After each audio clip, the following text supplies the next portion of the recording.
함께 하나님 나라와 뷰티풀 교회에 관한 이야기를 나누겠습니다. 오늘은 조금 길어질 수 있어서 제가 빨리빨리 하겠습니다. 이제 그 여호수아서 말씀을 저희가 first season 좀 끝내고 더 들어가기 전에 저희가 좀 하나님의 나라에 대한 이야기를 좀 함께 나누기를 원합니다. 그래서 이제 당분간 그 여호수아를 가기 전에 하나님의 나라에 대해서 좀 저희가 충만히 소킹을 하고 그 말씀에 대한 은혜를 가지고 또 여호수아를 보기 원하는데요. 사랑하는 뷰티풀 성도 여러분, 여러분도 아시다시피 제가 한국에 오게 된 이유는 블랙 가스펠이라는 다큐멘터리 음악 영화를 찍은 그 인연으로 말미암아 제가 한국에 왔고요. 한국에서 처음서부터 교회를 개척하리라고 생각하지 않고 그냥 모 영화사에서 저희가 예배 드리다가 자연스럽게 교회가 개척됐습니다. 처음에는 개척을 할 때 이름도 없이 개척을 했고 우리가 어떻게 이름을 줘야 되나 투표해서 이름을 줬는데 그 투표한 게 뷰티풀 교회, 제가 지은 이름이었어요. 다행스럽게도. 예, 어쨌든 그러고 나서 저는 하나님 앞에 물었습니다. 주님, 왜 Why another church? 왜 다른 교회를 또 하나 한국에서 구제해야 됩니까? 여기 좋은 교회들, 훌륭한 교회들이 너무 많은데요. 근데 그때 성령님께서 저한테 도전하신 것은 뭐냐면 제가 다른 구조의 그러니까 세상과 다른 구조를 만들라라고 말씀하셨어요. 그래서 제가 그때 씩 웃으면서 하나님, 무슨 한 사람이 무슨 세상의 구조를 바꿀 수 있습니까? 근데 그때 저의 그 마음에 도전하는 것은 뭐냐면 너희가 모이는 그 공동체 예배에서부터 그 교회에서부터 다른 구조의 교회를 만들어라 라고 주님께서 도전하셨습니다. 처음에는 그게 무슨 이야기인지 정확하게 몰랐습니다. 저는 단순히 제가 그때 이해했던 것은 뭐냐면 한국의 수직적인 vertical 담임 목사 중심의 교회보다 팀 사역이 맞다라고 생각해서 담임의 역할이었지만 우리 미국에서 함께 넘어온 형제 자매님과 함께 그때 총 7명의 리더십이 있었던 것 같아요. 그분들과 함께 한국에서 이렇게 하나님 붙여준 분들과 저희가 예배를 시작했습니다. 물론 바깥에서 봤을 때는 제가 목회자이기 때문에 그분들은 이렇게 수직적인 관계로 생각했지만 저는 한 번도 뷰티풀 교회를 시작하고 나서 제가 담임 목사이지만 수직적인 리더십에 있다라고 생각한 적이 없습니다. 그거는 우리 뷰티풀 교회 그 리더들이 다 알고 또 그들이 증언해 줄 수 있습니다. 하지만 시간이 지나면서 뷰티풀 교회가 한국화되고 어떤 부분에서는 종교화되면서 안정감이 생기고 성도들이 들어오기 시작했습니다. 그리고 지금은 한 50명 정도 저희가 모이는 것 같고요.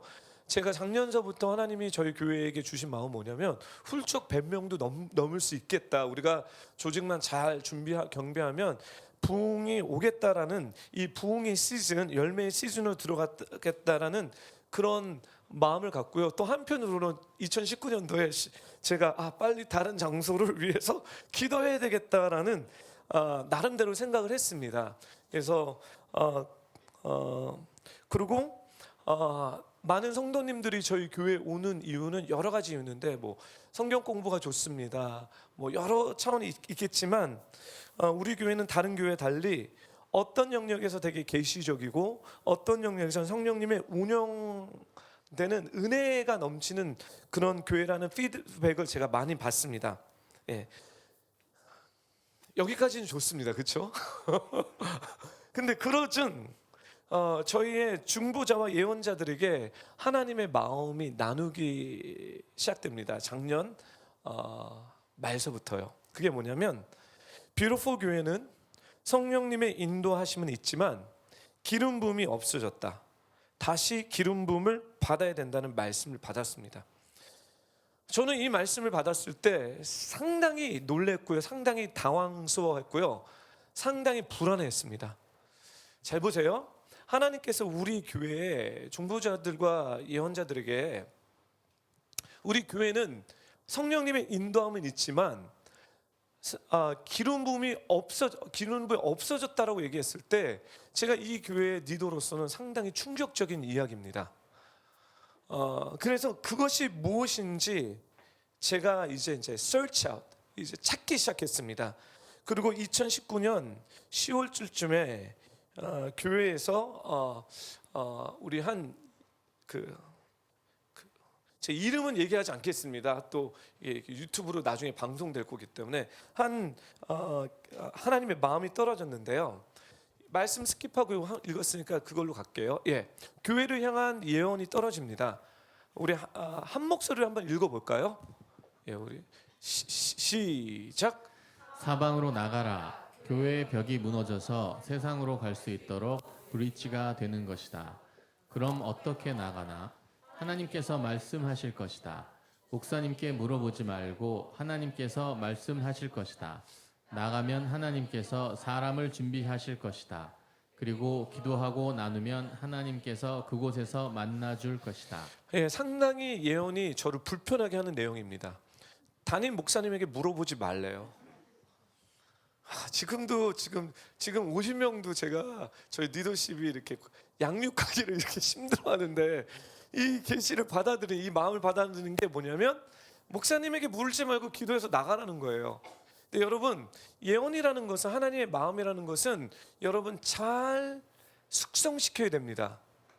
그래서 이런 부분의 초장들은 그냥 무조건 나갑니다. 무조건 나가 보십시오. 여러분 상처받고 난리가 납니다. 하지만 여기에 포인트가 하나님의 마음이 있다는 거예요. 그게 뭐냐면 우리 교회 벽이 무너졌대요. 네 가지 벽이 무너졌고, 무너졌으면 교회가 무너졌으면 난리가 나는 거잖아요. 근데 그 무너진 게 다리가 된다는 거예요. 다리가 돼서 세상으로 나가라. 그리고 목사님이 나가라고 해서 나가는 것이 아니라 하나님의 성령님의 인도함을 받고 나가는, 그러니까 그 방향성을 잡으라는 거예요. 여러분 이해되셨습니까? 그 두 번째 있습니다. 읽어주세요. 시작. 너희는 가서 나를 전하고 나와 함께 놀자. 너희는 나와 함께 예배하고 춤을 추며 세상에 서 있어라. 그 문은 열려 있어 들어갈 자가 많으나 들어가려는 자가 없다. 그 문을 딛고 일어나 서서 걸으라. 내가 너희와 함께 하리라. 두려워 말라. 놀라지 말라. 내가 너희와 함께 하리라. 더 있습니다. 첫째는 내가 지명하는 곳으로 가라. 둘째는 그곳에서 함께 서 있을 자를 찾아라. 셋째는 그와 그 무엇을 할까 생각하고 고민하라. 넷째는 그 일에 나를 초청하며 내가 나오라. 다섯째는 나와 뛰어놀라. 내가 너희에게 보이리라. 내가 너희와 함께 함을. 그 다음은 너희가 염려할 필요 없이 그 일을 주저치 말고 행하라. 내가 그 일을 속히 이루리라. 더 이상 머무를 생각지 말라. 움직여 팔을 뻗고 발이 닿는 곳까지 나아가라. 이 모든 일은 너희가 움직이는 그곳에서부터 시작하리라. 너는 이들을 깨워 일으키고 도전하여 나아가게 하라. 내가 어디로 가게 할지는 그들에게 말하리라. 움직이게 하여 발을 떼게 하라. 멈춰서지 않게 하라. 깃발을 들어 출발을 신호하라. 너희 모두 나와 함께 가자. 세상은 더 이상 너희를 기다려주지 않는다. 너희가 그들에게로 나아가라. 승리는 우리 것이라. 아멘. 내가 너희와 함께한다. 사랑하는 나의 자녀들아, 내가 너희를 보낸 것 같이 내가 그들도 보내리라. 아멘.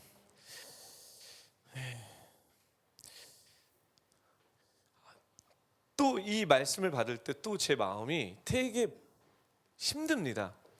왠지 아십니까? 저는 담임 목사고 목회자이기 때문에 안정적인 것들을 저는 별로 체질적으로 좋아하지 않지만 그래도 어떤 안정적인 것들을 추구하는 사람입니다. 공동체가 생기는데, 근데 이 얘기는 우리가 기존에 해왔던 안정적인 얘기에 대한 어떤 도전이라고 저는 느껴지는 거예요. 심각하게 제가 막 저뿐만 아니라 우리 리더들도 되게 고민하고, 그럼 우리가 했던 거는 도대체 뭔가, 우리 성령님의 인도함을 받고 여기까지 왔는데 그러면 교회를 없애라는 얘기인가, 막 이런 여러 가지 잡다한 생각들을 할 수 있는데, 여러분 하나님의 마음이 떨어질 때는 우리가 첫전부터 다 알 수가 없습니다. 이거는 보석입니다. 찾아야 돼요. 그리고 깎아야 되고, 그리고 주님과 함께 이 여정을 가야 되는 거예요. 그래서 처음에 제가 처음에 주님의 음성을 들을 때 훈련 받았던 건 뭐냐면, 이렇게 들어왔을 때는 그냥 당장 막 어떻게 막 이루어지는 줄 알고 했다가 무리를 일으켜진 것이 되게 많습니다. 하지만 우리가 이 하나님의 말씀, 그러니까 이게 외부에서 오는 것이 아니라 내부에서 하나님이 우리에게 주신 말씀이기에 어떤 방향성에 대한 도전이라는 거예요. 그래서 이 말씀을 듣고 제가 한 가지 깨달았다는 것은 뭐냐면, 2020에는 교회 중심으로 가는 것이 아니라 이제는 성도 중심으로 가야 된다는 이야기입니다. 다시 얘기하겠습니다. 지금 이 하나님의 방향성을 가기 위해서 스텝들이 필요한 거예요. 근데 first step은 뭐냐면, 성도들을 정비시키고 equip 시켜야 된다는 거예요. 양육시키고 훈련시켜야 된다는 거예요. 그래서 2020서부터 저희 양육 프로그램이 기존에 해왔던 방식과 다르게 가는 것은 뭐냐면, 이제 우리가 좀 정신을 차려야 되지 않나. 교회적으로도 그렇고 그 다음에 개인적으로 그렇고, 도대체 하나님이 원하시는 이 방향으로 나가기 위해서는 똑바로 제대로 정확하게 해야 된다는 거죠. 그래서 교회 중심으로 계속 남아서 교회를 섬기고 막 이런 것이 아니라 이제 각자의 부르심으로 나가야 되겠다라는 마음을 저희들이 먹게 되었습니다. 그리고 그때 깨달았다는 것은, 기름 부음이란, 제가 처음부터 기름 부음이 없다고 성령님께서 얘기하셨습니다. 성령님의 인도함은 있지만 기름 부음이 없어졌다. 그래서 기름 부음이란 예배, 교회의 인도하심을 위한 것이 아니라 성도를 정비해서 바깥으로 내보내기 위함입니다. 제가 말씀으로 근거를 찾아드릴게요. 누가복음 말씀 보겠습니다. 우리 한 목소리 읽겠습니다. 시작. 예수께서 성령의 능력을 입고 갈릴리로 돌아오시자 그분에 대한 소문이 전역에 두루 퍼졌습니다. 예수께서는 회당에서 가르치셨으며 모든 사람들로부터 영광을 받으셨습니다. 주의 영이 내게 내리셨다. 이는 하나님께서 내게 기름 부으셔서 가난한 사람들에게 복음을 전파하도록 하기 위해서다. 하나님께서는 포로된 사람들에게 자유를, 못 보는 사람들에게 다시 볼 수 있음을, 억눌린 사람들에게 해방을 선포하기 위해 나를 보내셨다. 주의 은혜의 해를 선포하도록 하기 위함이다. 사랑하는 별보 성도 여러분, 기름 부음이라는, 주님께서 말씀하셨습니다. 주의 영이 성령님이 예수님께 임했을 때 기름이 부어진 이유는 뭐냐면, 예배를 잘 드리기 위해서 기름을 부지 않으셨습니다. 교회가 성장하기 위해서 기름을 부으지 않으셨습니다. 기름 부은 것은 뭐냐면, 부으셔서 가난한 사람들에게 복음을 전파하기 위해서 기름을 부으십니다. 또 뭐죠? 포로된 자를 자유하게 위해서, 보지 못한 영적으로 무지한 사람들을 위해서 다시 볼 수 있고, 억눌린 사람들을 freedom, 해방시키기 위해서 기름이 부어졌다는 거예요. 즉, 이 말씀을 묵상하면서 다시 깨달은 것은, 비로포 교회는 성령님의 인도하심이 있다. 그건 뭐냐면, 이 교회는 머리가 주님의 중심을 냈기 때문에 성령님의 인도함을 받습니다. 근데 어느 순간에 이 교회의 기름 부음이 끊어진 것은 뭐냐면, 우리가 어떤 교회와 마찬가지로 교회에 모이기를 힘쓰는 것, 교회에서 예배 드리는 것 힘쓰는 것, 예배 정말 중요합니다. 이건 우리의 정체성이 있는데 거기서만 멈췄다는 거예요. 거기서만 멈췄기 때문에 주님은 우리에게 기름을 부어주고 싶어도 기름이 안 내려오는 이유가 뭐냐면, 누군가는 나가서 가난한 사람들에게 복음을 전해야 됩니다. 사랑하는 뷰퍼 성도 여러분, 이 코로나 사건을 이루면서 유튜브에 많은 기사가 올라오는데, 그 중에 제가 요즘에 자주 보는 것은 신천지에 관한 유튜브를 많이 봅니다. 처음에는 그냥 못 보러 갔어요. 신천지에 궁금해서 도대체. 근데 제가 신천지를 파면 팔수록 제가 정말 눈물로 회개가 나옵니다. 사랑하는 뷰퍼 성도 여러분, 20, 30대가 거의 다 신천지에게 포섭을 당하는 걸 보고, 다음 세대들이 일어나갔다가 다 이단으로 빠지겠구나. 기존 교회는 어르신들이 많습니다. 기존 교회는 20, 30대를 볼 수가 없는데, 이 이단 신천지는 20, 30대의 다음 세대를 잡았다는 거예요. 왜 그럴까요? 복음을 전하지 않습니다.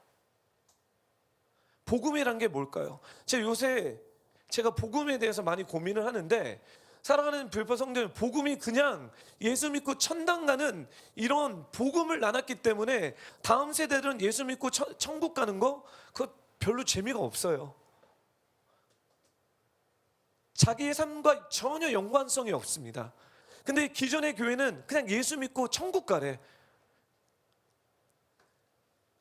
뭐랄까, 구체화되지 않은 복음을 전합니다. 나에게 복된 소식. 뭐죠?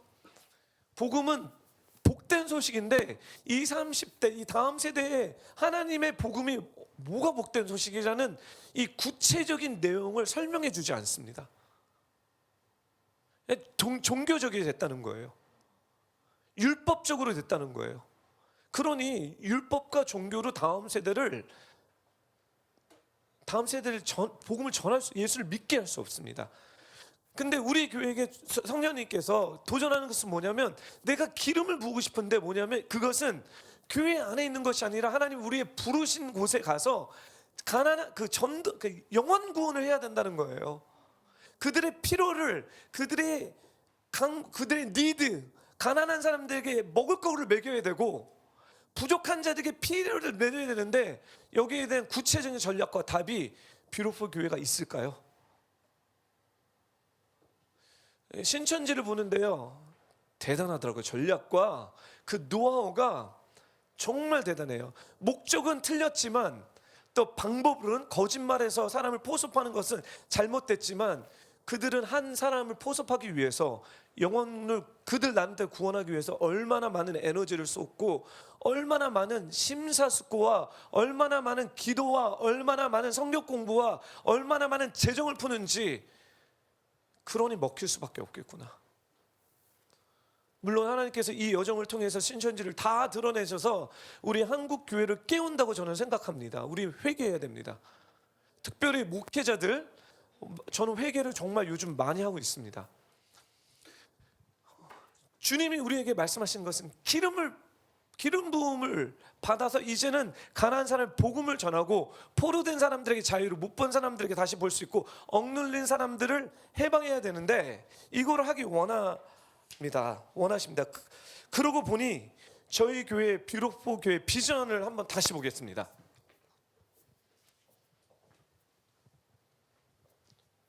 이제 앞으로 성경 공부하는 모든 분들에게 앞장에는 뷰티풀 교회 비전 스테이트먼트 있을 것입니다. 그리고 우리가 성경 공부하기 전에 늘 이거를 우리가 같이 읽을 것입니다. 그래서 그 뉘앙스로 우리 함께 이 뷰티풀 교회 비전 스테이트먼트를 같이 읽겠습니다. 시작.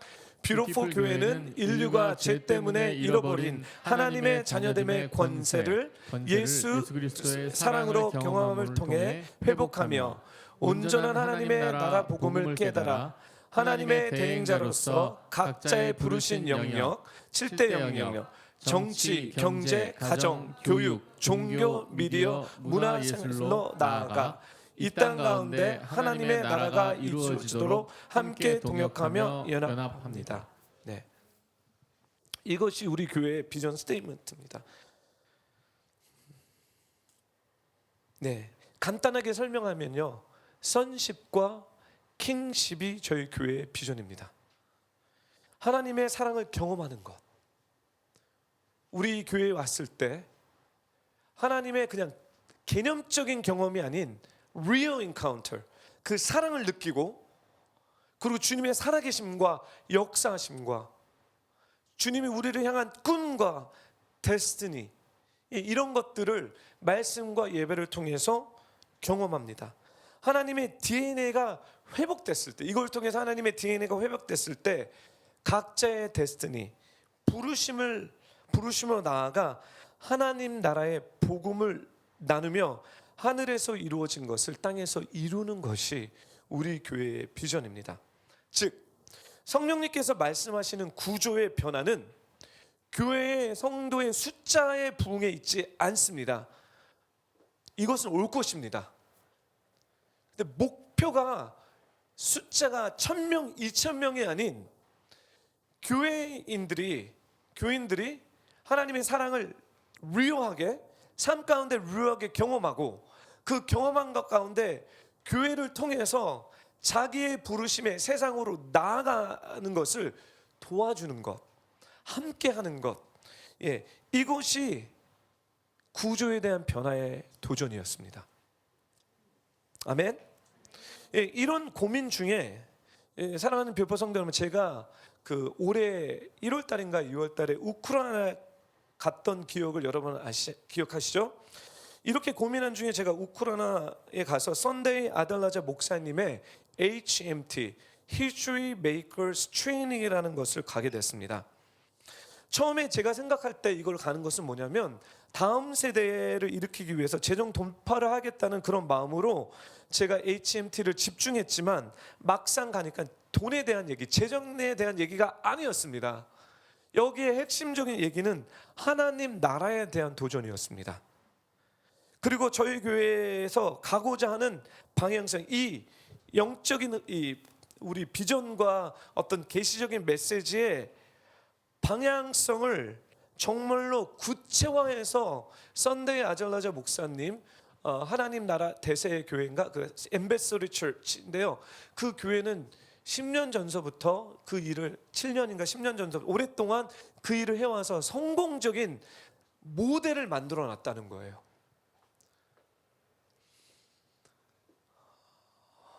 제가 봤는데 마음이 흥분되는 거예요. 눈물이 나는 거예요. 그리고 소망이 있다라는 생각이 들어요.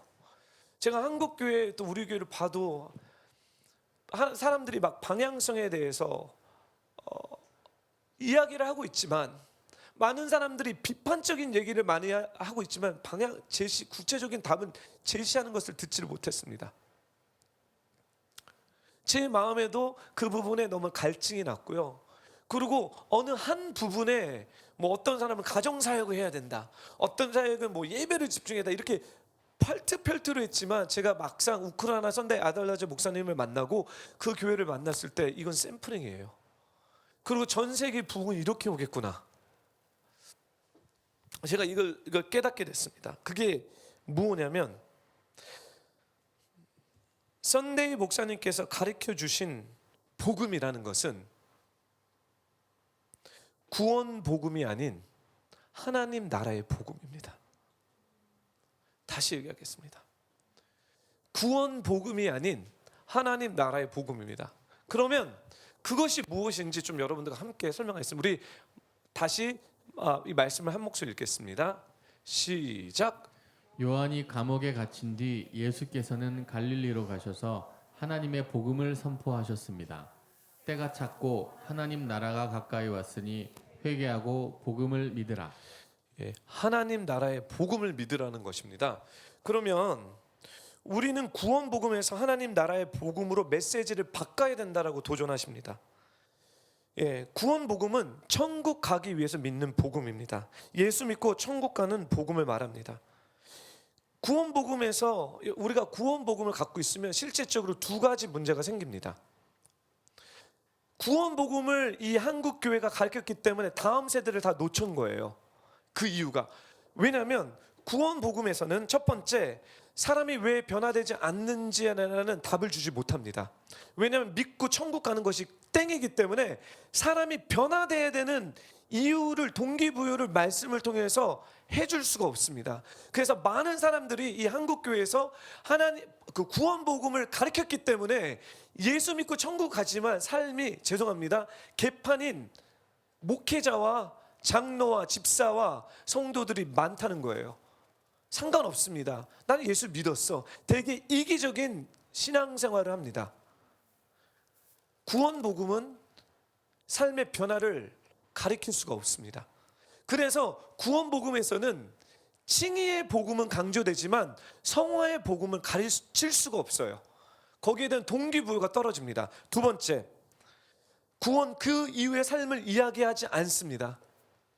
구원 복음은 내가 구원을 오늘 받았는데 그러면 내가 죽을 때까지 어떻게 살아야 된다는 구체적인 정확한 모티베이션을 줄 수가 없습니다.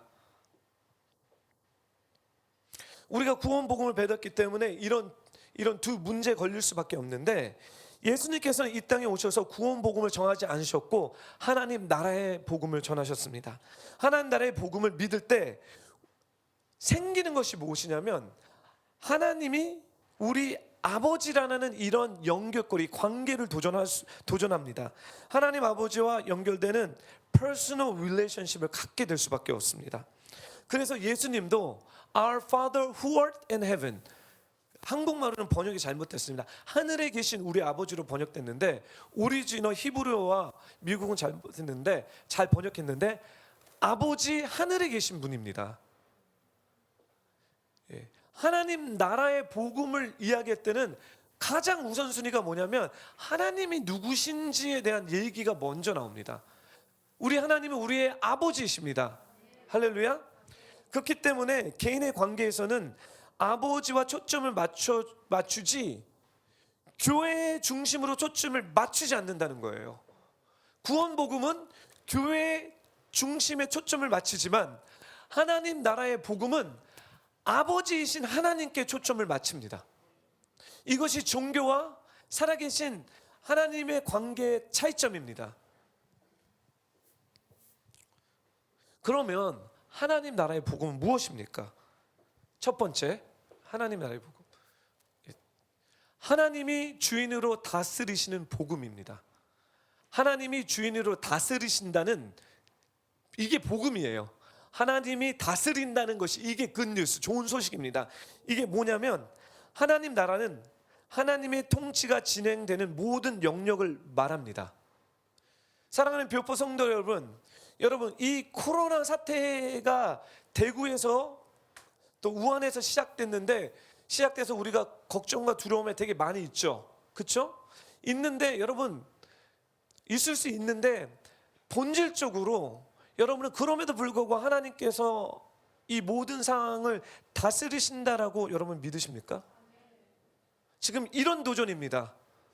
하나님 나라의 복음은 바로 이런 것들을 도전하는 것입니다. Do you really believe that He is our reign, He is our ruler, He is our king? 우리가 정말 믿는 것이 그분이 나의 주인이라는 것을 믿습니까? 아니 좋은 때만 주인인 게 아니라 어려운 상황에도 힘든 상황에도 바깥에 나가면 죽을지언정 그럼에도 불구하고 하나님만이 우리의 삶을 우리를 통치한다는 것을 여러분 믿으십니까? 이런 사람들이 있습니다. 우리는 이런 사람들을 믿는 사람이라고 얘기합니다. 그렇지만 이런 통치권이 아닌 다른 통치권에 있는 사람도 있습니다. 우리는 그거를 세속이라고 얘기합니다. 우리가 한 나라에 대한민국에 살고 있지만 궁극적으로 우리의 누구의 통치 아래에 있습니까? 우리는 하나님의 통치 아래에 있습니다. 그리고 그 밑에 대한민국의 통치 아래에 있는 거지 대한민국이 하나님 위에 통치에 있지 않습니다. 여러분 이게 바로 스타팅 포인트가 다릅니다. 그래서 지금 코로나 사태 가운데 제가 제 아는 목사님들에게 막 이렇게 네트워크 목사님들 연락이 오는데요. 서울에서는 감히 이렇게 사람들이 유식하기 때문에 이렇게 하지 않는데요. 모 지방에는 교회를 공무원들이 다니면서 교회를 막 닫게 협박한다는 얘기를 듣습니다. 심지어 모이는 사람들이 10명 미만입니다. 그래도 코로나가 감염된다고 모이지 말라고 협박을 합니다.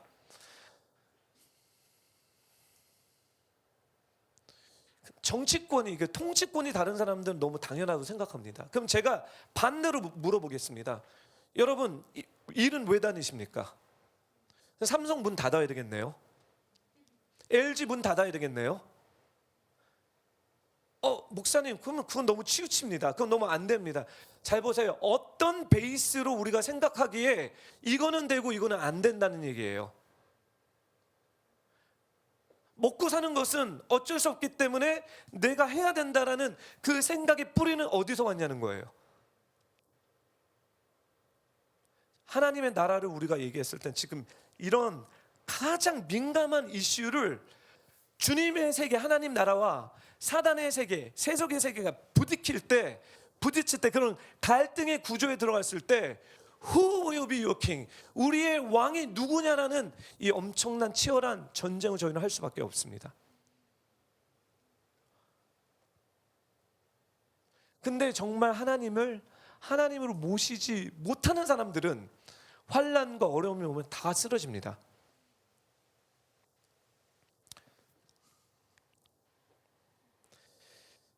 하나님 나라의 원형은 도대체 어디입니까? 하나님의 나라의 원형은 타락하기 전에 성경 처음 2장 에덴 동산입니다. 이 땅에 모두 무너진 것을 다시 회복되는 성경 끝에 마지막 2장, 그죠? 요한계시의 마지막 2장에 뭐가 회복되죠? 새 하늘과 새 땅, 그 다음에 또 하나 있습니다. 새 예루살렘입니다. 사랑하는 교포 성도 여러분, 새 하늘과 새 땅이 회복됩니다. 그렇지만 동시다발적으로 새 예루살렘이 회복됩니다. 예. 그래서 우리 교회가 이스라엘 맨데이트를 잡고 있는 거예요. 왜냐하면 회복을 하기 위해서는 에덴의 회복이 2가지로 이루어집니다. 이스라엘 회복과 열방의 회복이 짝으로 이루어진다는 거예요. 오케이. 근데 지금 이스라엘에 대한 얘기를 하는 게 아니기 때문에 이거는 건너뛰겠습니다. 그러면 하나님 나라의 운동은 회복의 운동인데, 창세기 3장서부터 요한계시록 마지막 끝장 2에서 그 공간 있죠. 우리는 그 공간에 와 있습니다. 그리고 그 공간에 수많은 하나님의 사람들이, 하나님의 백성들이 하나님의 나라에 대한 회복의 운동을 하고 있는 것입니다. 그래서 사도 바울은 우리들에게 we have the ministry of reconciliation, 화목의 사역을 주셨다. 이 화목은 뭐냐면 에덴 동산을 회복하는 사역을 우리들에게 주셨다고 이야기하는 것입니다. 그래서 우리는 그 가운데 있죠, 그렇죠? 그래서 하나님 나라는 죽은 이후에 가는 세계가 아니라 예수를 그리스도로 시인하고 고백하는 순간서부터 하나님의 나라가 이루어지는데, 하나님 나라의 바른 정의는 따라해 주십시오. 하나님의 통치이다. 하나님의 나라는 하나님의 통치라는 얘기를 여러분들 마음에 새겨두기 원합니다. 보통 나라가 성립되기 위해서는 3가지 조건이 있죠. 땅, 사람, 뭐죠? 주권입니다. 그렇죠? 여기서 중요한 것은 뭐냐면 주권입니다. 누가 주인이냐? 우리 대한민국의 역사를 제가 봤을 때 공민 왕이죠. 공민 왕이 이게 고려의 왕이었죠. 그렇죠? 근데 같은 나라에서 같은 백성이 주권, 주인이 바뀌었을 때, 공민왕이 바뀌고 또 누가 이성계가 왕이 되죠. 그렇죠? 그랬을 때 같은 사람과 같은 땅이었지만 주인이 바뀌니까 나라 이름이 바뀝니다. 고려에서 조선으로 바뀌죠. 우리가 똑같은 대한민국에 살고 똑같은 사랑이지만 내 왕이 하나님이 됐을 때와 내 왕이 다른 것이 됐을 때는 나라 이름이 바뀝니다. 라이프 스타일이 바뀝니다. 그래서 하나님의 주권을 인정하는 모든 사람들은 하나님 나라의 백성입니다. 여러분들의 가장 우선순위는, 저는 대한민국을 너무너무 사랑합니다. 대한민국을 사랑하기 때문에 이 얘기를 하는 것입니다. 대한민국을 사랑하지만 저의 정체성이 있으면 대한민국이 우선이 아닙니다. 저의 정체성은 하나님 나라의 백성이 우선입니다. 그래서 하나님을 안 믿는 사람과 대화가 안 되는 것이 이 영역이에요. 왜냐하면 believe, 이 가치가 틀리기 때문에 이 가치에서 얘기가 안 되는 거예요. 그렇지만 제가 한 가지 아는 것은 이거예요. 하나님의 백성으로, 하나님의 자녀로 살다 보니 하나님은 우리 대한민국을 너무 사랑하십니다. 저 1.5세 교포입니다. 그렇죠? 여러분들보다 바다를 더 많이 먹었습니다. 그렇죠? 그럼에도 불구하고 여러분들 못지않게 명절 때 제가 뭐를 외칩니까? 한복 입으라고요. 여러분, 세상에 이런 사람이 어디 있습니까? 왜 한복을 입습니까? 이 한국에 대한 정체성에 대한 호소를 하고 있는 것입니다. 그만큼 한국을 사랑한다는 얘기입니다. 하지만 한국을 사랑하는 마음도 있지만 그거보다 더 기본적인 것은 우리는 주님의 백성입니다. 여러분, 이걸 믿으셔야 됩니다. 네. 하나님의 나라는 어디서 시작되냐? 우리의 마음서부터 시작됩니다. 우리가 주님을 믿을 때 나의 마음서부터 시작되고요. 그리고 내 마음으로 시작돼서 나의 삶의 모든 영역, 연결된 모든 영역, 나의 가족, 나의 친구, 나의 일, 그 가운데 하나님 나라가 시작되는 것입니다. 내가 내 마음에 하나님의 나라가 있지 않으면 나를 통해서 하나님의 나라가 유통되지 않습니다. 그래서 예수님을 처음 믿을 때 우리 교회가 얘기하는 거 정체성, 사랑에 대한 얘기를 합니다. DNA가 바뀌어야 된다는 거예요. 우리가 오래오래 예수님을 믿었지만 우리의 정체성이, 우리의 DNA가 변화되지 않기 때문에 이 사람이 교인인지 교인이 아닌지 모르는 거예요. 그래서 우리 교회를 하나님 보내주셨을 때 하시는 게 뭐냐면 사랑과 정체성에 대한 도전을 통해서 변화되라는 걸 얘기합니다. 변화된 만큼, 내 마음이 변화된 만큼 내가 내 가정에, 내 일터에 사람들을 만나서 하나님의 나라를 나눌 수 있습니다. 아멘. 네. 그리고 두 번째, 하나님 나라는 나에게 임했지만 하나님의 나라는 이게 already입니다. 이미입니다. 아직은 뭐냐면 하나님의 나라가 아직 임하지 않은 데가 있습니다. 하나님 나라가 어디에 임하지 않았습니까? 하나님을 주인으로 모시지 않는 사람들과 그 사람들의 모든 영역에서는 하나님의 나라가 임하지 않았습니다. 이것은 예시입니다. 예시라는 것은 뭐냐면 주님이 다시 재림하실 땐 이 모든 영역에서 우리 주님이 왕이 되실 거라는 거예요. 그렇지만 우리는 그거를 향해서 나를 통해서 지속적으로 하나님의 나라를 확장시키는 것입니다. 그래서 예수님께서 우리에게 재림하시기 전에 너희는 가서 모든 족속으로 제자를 삼아 하나님과 아들과 성령의 이름으로 세례를 주고 내가 너희를 가르치고 그것을 지키게 하라. 본의 커미셔닝이 있었던 거예요. 그 커미셔닝은 뭐냐면 아직까지 하나님의 나라가 임하지 않은 사람들에게 가라는 거예요. 그리고 그들에게 좋은 복된 소식을 이야기하라는 거죠.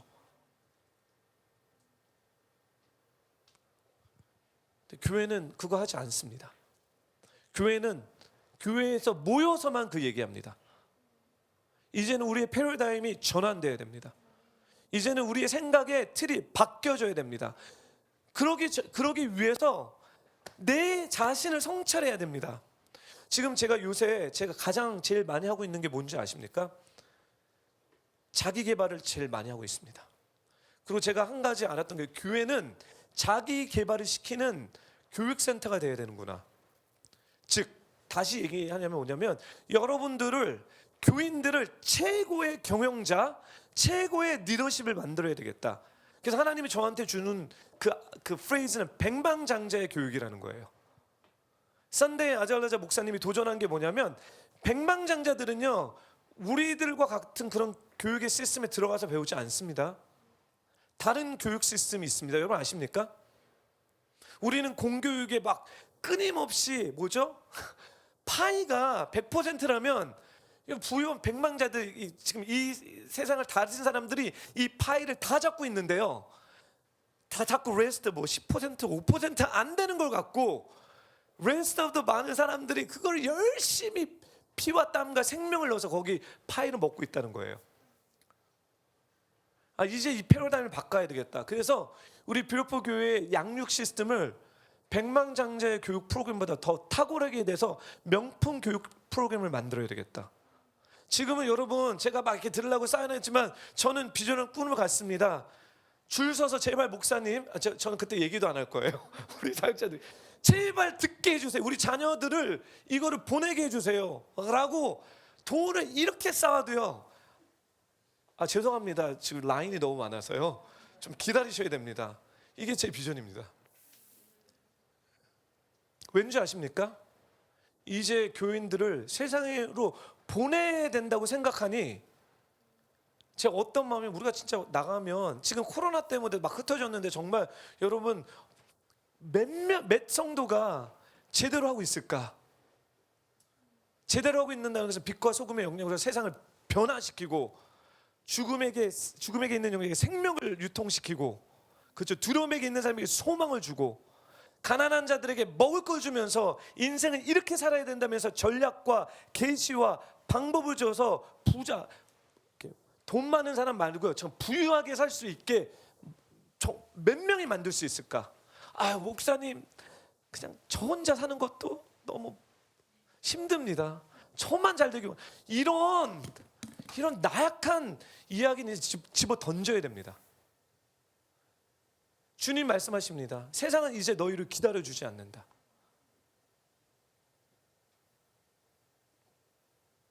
회개를 많이 합니다. 세상은 정말 교회 안에 있는 시스템보다 더 탁월하고요, 더 열정적입니다. 제가 어떤 저자의 책을 읽고 있는데요. 나중에 그 얘기하겠습니다. 어떤 책이 있는데 그분이 자기 개발을 잘 시키시는 분이십니다. 그래서 한국에서 성공적으로 하시는 분인데 그분의 좀 고충이 있습니다. 그분의 고충이 이건 거예요.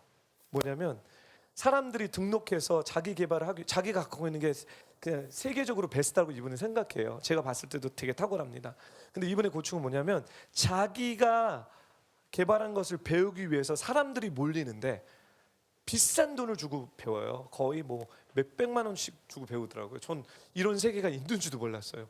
우리 교회는 이렇게 좋은 컨텐츠를 정말 이렇게 서비스로 주는데 세상에서는 한 가지 두 가지를 배우기 위해서 엄청난 대가 지불하는구나. 근데 이제 이분이 이러는 거예요. 뭐냐면 와서 배우는 사람들이 이단이 많다는 거예요.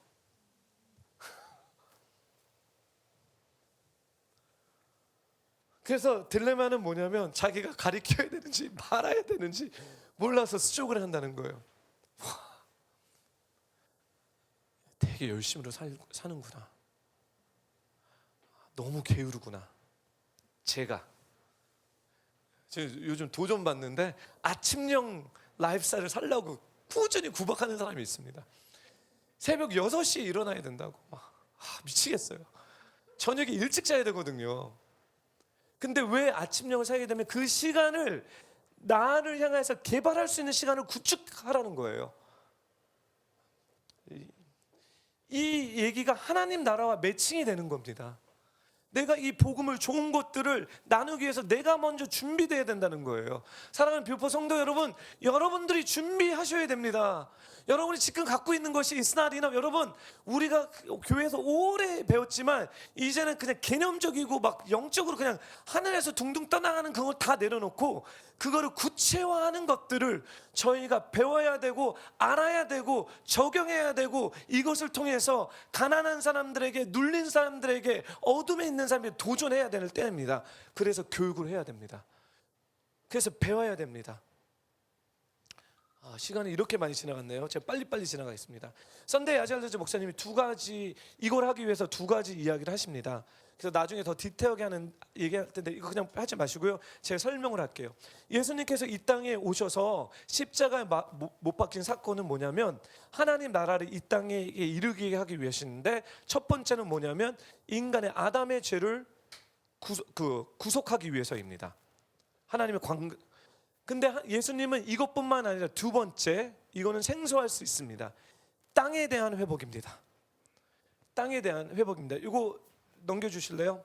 넘겨주세요. 계속 넘겨주시고, 여기 땅에 대한 구속. 함께 읽겠습니다. 창세기 3장 17절에서 18절, 그 다음에 마태복음 27장 29절. 시작. 아담에게 하나님께서 말씀하셨습니다. 내가 내 아내의 말을 듣고 내가 내게 명령해 먹지 마라 라고 말한 나무의 열매를 먹었으니 너 때문에 땅이 저주를 받을 것이다. 내가 일평생 수고해야 땅에서 나는 것을 먹을 것이다. 땅은 내게 가시덤불과 엉겅퀴를 내고 너는 밭의 식물을 먹을 것이다. 네네. 여러분 왜 일하시면서 이 땅에서 하는 모든 일들이 그렇게 힘들지 않습니까? 저주 때문에 그렇습니다. 죄에 대한 결과입니다. 아담이 불순종했을 때 아담만 저주받은 것이 아니라 땅도 함께 저주를 받습니다. 그렇기 때문에 우리가 이 땅에서 하는 그 모든 일은 뭐가 있냐면 100% 가시덤불과 엉겅퀴가 있습니다. 그것이 하나님이 주신 축복이지만, 이분 가족도 하나님이 주신 축복이죠. 근데 이 땅에 있는 한 이 가족에게는 회복이 되지 않는 이상 가시덤불과 엉겅퀴가 있습니다. 이 땅의 저주입니다. 그렇지만 예수님께서 이 땅에 오셔서 십자가에 못 박혀 주셨을 때 우리를 구속할 뿐만 아니라 이 저주를 푸셨습니다. 이 저주를 어떻게 푸셨냐면 마태복음 27장 29절 한 목소리 읽겠습니다. 시작. 또 가시로 관을 엮어서 예수의 머리에 씌우고는 그 오른손에 갈대를 들게 했습니다. 그리고 그 앞에 무릎을 꿇고 희롱하며 말했습니다. 유대 사람의 왕 만세. 가시와 갈대, 가시덤불과 엉겅퀴입니다. 예수님께서 십자가 박히기 전에 가시멸군과 이 갈대를 지어졌을 때 과연 가시와 그 갈대에 뭐가 있겠습니까? 예수 그리스도의 보혈이 뿌려집니다. 그리고 이 땅에서 받았던 땅의 저주, 이 가시와 엉겅퀴가 풀어지는 회복의 구속의 역사가 일어납니다. 이것은 하나님 나라의 키입니다. 즉 이 얘기는 뭐냐면 하나님의 나라가 나에게 임했을 때 단순히 나와 하나님의 관계만 회복되는 것이 아니라 그거와 확장되어서 나에 있는 이 땅의 모든 영역을 이제 가시덤불과 엉겅퀴를 제거해야 되는 어사이먼트를 여러분들이 받으셨다는 거예요. 그래서 이거를 어떻게 풀어지는지 잠깐 볼게요. 다음 슬라이드로. 가시를 제거하는 7개 과정이 무엇입니까? 이건 오늘 안 가르쳐 드릴 거예요. 비밀에 제가 봉합니다. 구체적으로 내가 이제 하나님의 대행자로서 킹십으로서 어떻게 내가 변화를 받고 세상에 나가서 이 가시와 엉겅퀴를 제거할 수 있는 7가지 스텝의 전략이 있습니다. 근데 오늘은 제가 이거를 나누지 않겠습니다. 왜 나누지 않겠습니까? 아직 우리가 좀 더 소킹을 하고 더 인지를 하고 더 이해했을 때 제가 이 전략을 여러분들 풀겠습니다.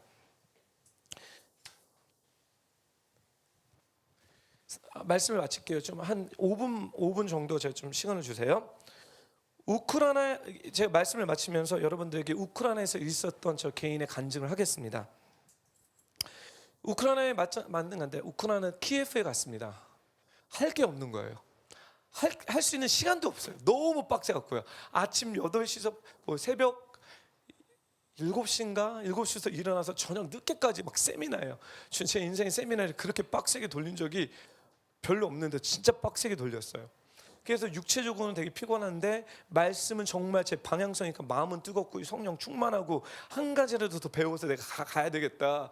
그리고 하나님이 우리 교회를 정말 사랑하시는구나. 이런 샘플링을 직접 눈으로 확인시켜 주시는구나. 그러는 가운데 이제 브레이크 뭐 점심 시간 뭐 저녁 시간이 짧는데 그 시간에 너무 피곤해 갖고 제가 자려고 방에 올라가서 눈을 감고 있는데 비몽사몽의 시간이 비몽사몽이었어요. 비몽사몽인데 이때 성령님이 저한테 말씀을 해주십니다. 넘어가 주실래요?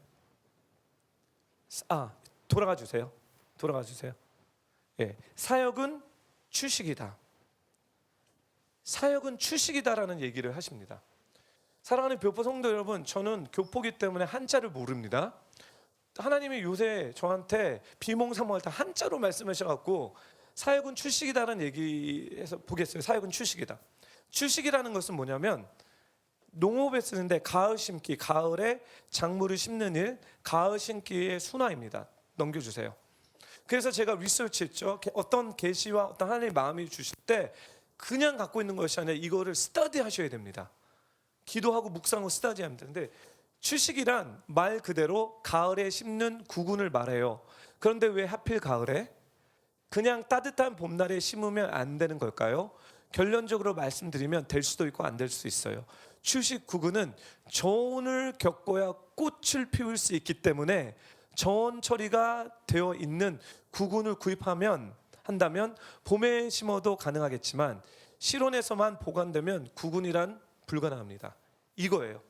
즉 추식을 하는 이유는 뭐냐면 저온을 겪어야지 봄에 꽃이 핀다는 거예요.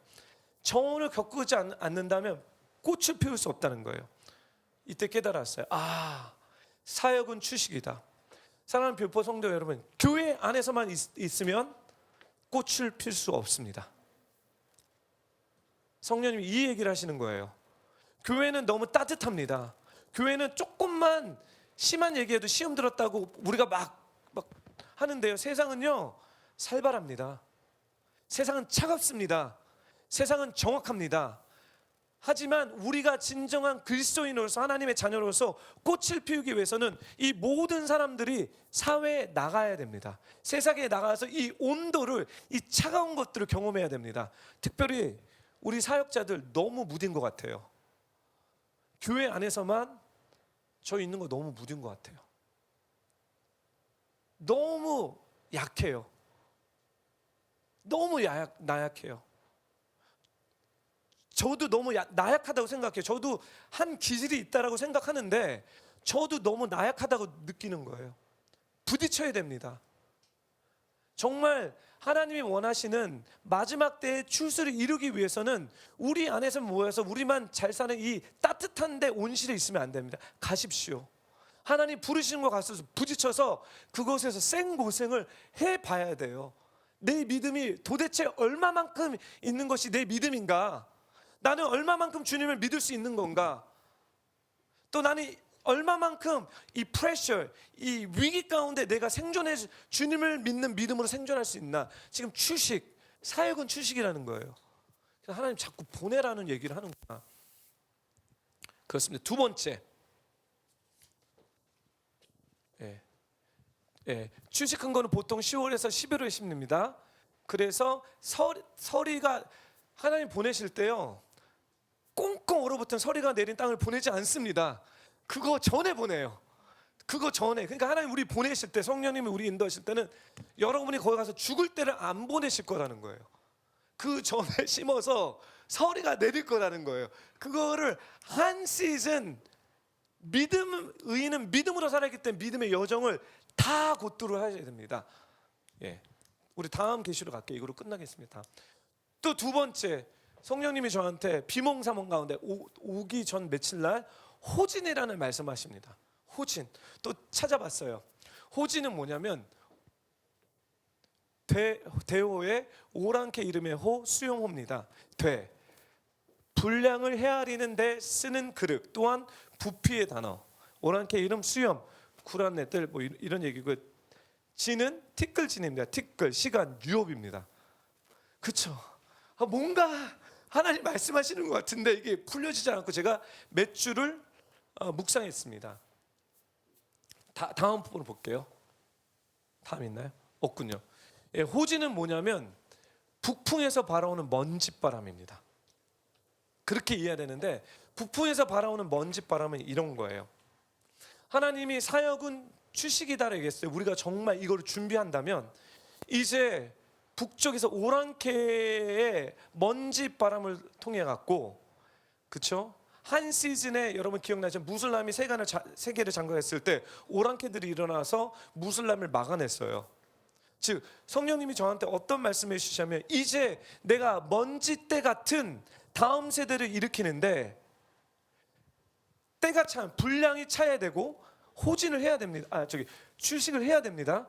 분량을 찼을 때 내가 오랑캐처럼 그 먼지가처럼 내가 때가 됐을 때 유업, 이 부흥의 유업을 이루겠다는 도전을 하시는 것 같습니다. 사랑하는 뷰포 성도 여러분, 이것이 하나님 나라의 메시지입니다.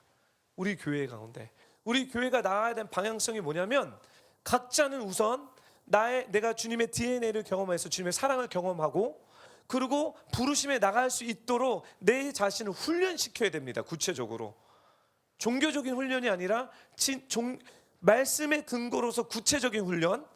그리고 두 번째, 교회적으로는 두 번째는 뭐냐면, 이 교회는 20, 30대, 10대, 20대, 30대 다음 세대를 살려야 됩니다. 다음 세대의 대안을 갖고 있어야 됩니다. 그래서 그걸 살리기 위한 하나님의 전략과 계시와 그 마음이 2020서부터 구체화되는 시즌에 저희가 들어갑니다. 사랑하는 뷰포 성도 여러분, 많은 사람들이 지금 코로나 때문에 막 두려움에 떨고 있습니다. 여러분 두려워 떨고 계시지 마십시오. 여러분 죽고 사는 것은 하나님의 주권에 달려 있습니다. 그렇다 해서 우리가 그냥 막살나는 얘기는 아니에요. 조심스럽게 우리가 지킬 것은 지키지만, 우리가 죽음에 대한 두려움, 걱정의 두려움은 더 번지고, 하나님이 우리에게 주신 비전과 사명 가운데 우리의 마음을 집중시켜야 됩니다. 하나님이 우리에게 주신 그 마음 뭐죠? 여러분 이제 우리를 준비해야 됩니다. 우리 교회가 준비돼야 됩니다. 나를 준비시켜야 됩니다. 다음 세대를 준비시켜야 됩니다. 그래서 여러분들에게 실질적으로 제가 도전하는 것은 뭐냐면, 다른 근심 걱정할 생각에 내가 이번에 어떻게 하면 성경 공부를 제대로 확실히 드릴 수 있을까? 시간 너무 많습니다. 여러분 요새처럼 시간이 많은 때가 없습니다. 그러면 하나님 정말 내가 제대로 주님이 허락하신 이 시간 가운데 성경 공부에 제가 all in 100%, 120%, 30%, 200% 제가 해보겠습니다. 주님 내가 기도하겠습니다. 그래서 주님이 주신 마음대로 가겠습니다. 이제 시간을 낭비하지 않고 내 자신을 돌아보고 나를 개발시키고 그리고 우리 교회에 필요한 다음 세대를 위해서 우리가 어떻게 할지 그것은 기도면 기고 섬기면 섬김으로 내가 하겠습니다 라고 여러분의 생각을 전환시켜야 될 때로 저는 믿습니다. 여러분 믿으십니까? 이런 마음을 갖기를 부탁했습니다. 그리고 유튜브 인터넷 뉴스 좀 꺼요. 제가 예언합니다. 어차피 6월이 됐던 8월이 됐던 아니면 언제는지 모르겠지만 어차피 이 병은 지나갑니다. 이 병은 지나가게 돼 있습니다. 그리고 또 다른 거 오겠죠. 어차피 그러니 우리는 우리 지킬 거를 지혜롭게 잘 지키되 믿음은 뭐냐면 주님만 의지하고 주님의 모든 주권이 있으니 나는 내가 해야 될 이 일을 최선을 다해서 열심히 일하고요. 그리고 이 남는 시간에 제발 가족이랑 좀 시간을 보내주세요. 가족과 같이 기도도 하고 얘기도 하고 밥도 먹고 그리고 그 가족과 함께 교회에 어떻게 연합될 수 있을지 어떻게 하나님 나라에 연합될 수 있을지 이 기도하고 예배하고 하시라는 겁니다. 그랬을 때 이 시즌 빨리 지나갑니다. 예. 이제서부터 이런 뉘앙스의 하나님의 나라의 말씀을 한 시즌 여러분 나눴을 때 여러분들에게 많은 격려가 될 거고 또 많은 준비의 좋은 리소스들이 이 교회에서 여러분들에게 구체적으로 나올 것입니다. 여러분 1대1 면담하신 분들 다 아시죠? 거의 많은 분들이 1대1 저 면담하고 숙제 받은 분들이 되게 많습니다. 숙제 제 시간에 내주십시오. 여러분의 숙제 내주지 않으면 제가 여러분을 도와줄 수 없습니다. 이제 이런 것도 실질적으로 구체적으로 우리 교회가 어떻게 라는 것들을 고민했을 때 이 남은 시간에 이런 것들을 많이 준비하는 가운데 우리 함께 나아가기를 부탁드립니다. 이 시간에 같이 기도하겠습니다. 어떤 기도를 하냐면 하나님 혼란스러운 이 시즌 가운데 하나님의 히로스 하나님의 히로를 만들어 주십시오. 하나님 세상은 혼란에 빠져 있지만 여기 계신 우리 성도들은 이 시국대 이 난국의 영웅들을 배출하듯이 하나님의 영웅들을 일으켜 주십시오. 그 영웅들이 되기 위해서 내가 무엇을 준비하며 어떤 이야기를 하며 주님의 마음 무엇인지 하나님 우리를 통해서 알 수 있도록 도와주십시오. 주님 우리를 변화시켜 주셔서 이제 주님의 나라에 대한 초점을 둘 수 있도록 도와주십시오. 우리가 이런 거를 놓고 함께 같이 통성으로 같이 기도하겠습니다. 같이 기도할게요. 할렐루야. 거룩하신 하나님 아버지 이 시간에 간절히 기도합니다. 주님 기도합니다. 주님 기도합니다. 하나님의 나라가 이 말씀을 기도합니다. 주여 하나님 아버지 날 우리가 극진과 걱정과 두려움에 떠오르고 있는 것이 아니라 하나님만이 우리의 왕이시고 하나님만이 우리의 주인이시기에 하나님 그분이 나를 다스릴 수 있도록 주님께 집중하기 원합니다. 하나님 아버지 주님이 왕이시기 때문에 우리를 보호하실 것입니다. I shall not fear any evil. 하나님 우리가 하나님 아버지 이모를 두려워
왕이시고 다스리시는 분이시기 때문에 하나님, 우리 예배드리는 우리 성도님들 플러스 집에서 온라인으로 들은 성도님들, 그 가정과 하나님 그 가족들을 머리끝서부터 발끝까지 당신의 보혈로 덮어주셔서 시편 91편에 약속하신 것처럼 우리를 모든 전염병에서 지켜주시고, 하나님, 우리는 그런 걱정과 두려움으로 떠는 것이 아니라 이 시국에 정말 주님의 빛의 역할을, 주님의 소망의 역할을 감당할 수 있는 진정한 크리스천이 되기 원합니다.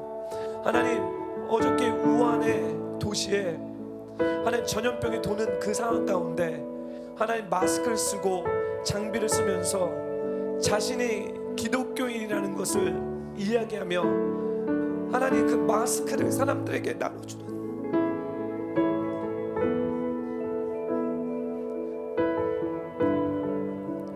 하나님 그런 사람들이, 어떤 사람들은 두려워서 꽁꽁 문을 잡고 집에서 하나님 아버지 두렵고 떠는데, 하나님 어떤 이들은 한 명도 더 살리겠다고 하나님 마스크를 나누는 이것이 도대체 무엇입니까?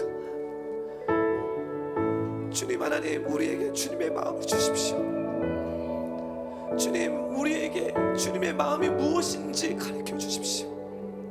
하나님, 우리는 두려움을 유통하는 자가 아니라 정말 복된 소식을 전하는 복음의 사람이 되며 생명력을 유통시키는 하나님의 자녀들의 대행자가 되기 원합니다. 영혼을 살리며 생명을 살리며 하나님 아버지 나의 소망을 주며 방향성을 제시하는 하나님, 그런 사람이, 그런 성도들이 되기 원합니다. 하나님, 우리 가족들을 지켜주십시오. 우리 성도들을 보호해 주십시오. 지금은 죄와 죽음에서 우리를 구원하신 예수님의 사랑과 이 땅을 통치하시고 다스리시는 하나님의 은혜와 성령의 감화 감동하심이 오늘 이 예배를 통해서 이제 하나님의 나라의 복음을 마음에 심고 마음에 새기고 이제 그 복음대로 살아야겠다고 결단하는 모든 성도님 머리 위에 지금으로부터 영원토록 함께할지어다.